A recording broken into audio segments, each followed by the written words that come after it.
تم یہ بات ڈاکٹر صاحب سے کہو، فرقان نے کہا۔ نہیں، تم یہ سب کچھ سعیدہ اماں کو بتاؤ۔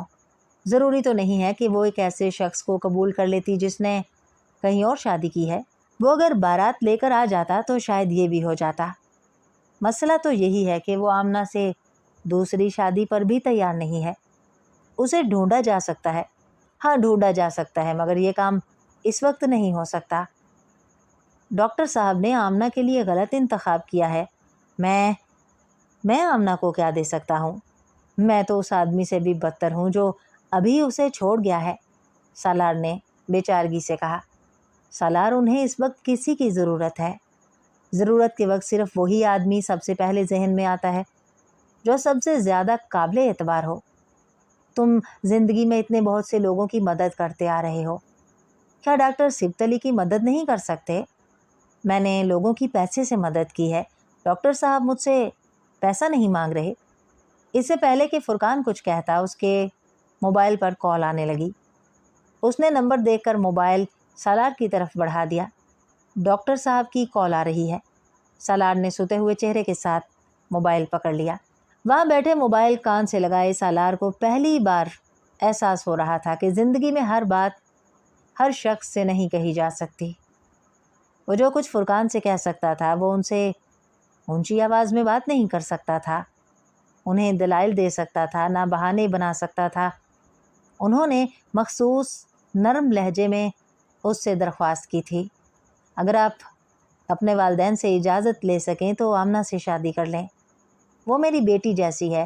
آپ سمجھیں میں اپنی بیٹی کے لیے آپ سے درخواست کر رہا ہوں، آپ کو تکلیف دے رہا ہوں، لیکن میں ایسا کرنے کے لیے مجبور ہوں۔ آپ جیسا چاہیں گے میں ویسا ہی کروں گا۔ اس نے مدھم آواز میں ان سے کہا۔ آپ مجھ سے درخواست نہ کریں، مجھے حکم کریں، اس نے خود کو کہتے پایا۔ فرقان تقریباً 10 منٹ کے بعد اندر آیا۔ سالار موبائل فون ہاتھ میں پکڑے گم سم فرش پر نظریں جمائے ہوئے تھا۔ ڈاکٹر صاحب سے بات ہو گئی تمہاری؟ فرقان نے اس کے مقابل ایک کرسی پر بیٹھتے ہوئے مدھم آواز میں اس سے پوچھا۔ سالار نے سر اٹھا کر اسے دیکھا، پھر کچھ کہے بغیر سینٹر ٹیبل پر اس کا موبائل رکھ دیا۔ میں رخصتی ابھی نہیں کراؤں گا، بس نکاح کافی ہے، اس نے چند لمحوں بعد کہا۔ وہ اپنے ہاتھوں کی لکیروں کو دیکھ رہا تھا۔ فرقان کو بے اختیار اس پر ترس آیا۔ وہ مقدر کا شکار ہونے والا پہلا انسان نہیں تھا۔ سڑک پر گہما گہمی نہ ہونے کے برابر تھی۔ رات بہت تیزی سے گزرتی جا رہی تھی۔ گہری دھند ایک بار پھر ہر چیز کو اپنے حصار میں لے رہی تھی۔ سڑک پر جلنے والی اسٹریٹ لائٹس کی روشنی دھند کو چیرتے ہوئے اس بالکونی کی تاریکی کو دور کرنے کی کوشش کر رہی تھی جہاں منڈیر کے پاس ایک سٹول پر سالار بیٹھا ہوا تھا۔ منڈیر پر اس کے سامنے کافی کا ایک مگ پڑا ہوا تھا جس میں سے اٹھنے والی گرم بھاپ دھند کے پس منظر میں عجیب سی شکلیں بنانے میں مصروف تھی، اور وہ سینے پر دونوں ہاتھ لپیٹے یک ٹک نیچے سنسان سڑک کو دیکھ رہا تھا جو دھند کے اس غلاف میں بہت عجیب نظر آ رہی تھی۔ رات کے 10 بج رہے تھے اور وہ چند منٹ پہلے ہی گھر پہنچا تھا۔ سعیدہ اماں کے گھر نکاح کے بعد وہ رکا نہیں تھا، اسے وہاں عجیب سی وحشت ہو رہی تھی۔ وہ گاڑی لے کر بے مقصد شام سے رات تک سڑکوں پر پھرتا رہا۔ اس کا موبائل آف تھا۔ وہ بیرونی دنیا سے اس وقت کوئی رابطہ نہیں رکھنا چاہتا تھا۔